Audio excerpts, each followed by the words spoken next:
Isang palaban na Vice Mayor Paulo Duterte ang humarap sa Davao Media kanina. Sabi ng anak ng Pangulo, iniinis lang daw niya si Senador Antonio Trillanes kaya hindi pa niya ipinapakita sa publiko ang kanyang tattoo. Hindi mo yung toto. Pero when the time comes, nga nahulog na siya sa iya, kinaputol na ihampak ko sa kataas iyang lupa, ipakita na ko ninyo. Palaguton, yun mong kalaban, hantod, mabuak ang ilang utok, labi na ni mga yellow tides. Kung tutuusin daw, mas mukhang drug addict si Trillanes kesa sa kanya. Mas mukha pa yung drug addict, yung may gusto sa akin sa Senado. Kung makita nyo, kaya yung lumalabas yun, nakakuka yun to have the confidence to ask questions na mag-inisog siya. Tenoor mo, tanawang naon. May kontrahamon din si Duterte sa isang TV broadcaster na bumabatikos raw sa kanya. I urge Miss Karen Davila nga mangugat na po siya nga ipakita na ko akong tattoo. Pero kami lang duha sulod sa kwarto sa hotel.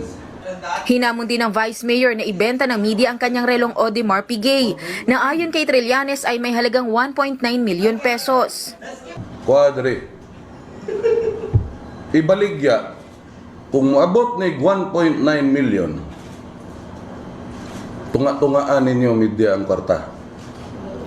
Pero kung dili gani dawaton, iuli sa ako Gwapo mo ting ambisyon taon ng pobre bisag. Kuha rin. Ayaw ka bala ka. Napa ko isa.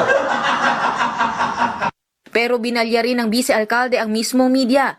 Tinawag ni Pulong na bayaran ang media kaya hindi pabor sa kanya ang ilang ulat na lumalabas. Problema ani, dili amo ang media. Ang media bayaran. Bayaran. And we all know that. Di na ninyo matunto ang Pilipino, mga Pinyo. Ipinagtanggol din ni Duterte ang Davao journalist na si Bente Shorna. Nasasampahan daw ng kasong libel ni Trillanes dahil sa mga paratang niya may hidden foreign bank accounts ang senador. The Davao Breaking News maintain na yung i-post na mo sa website are authentic and validated bank document.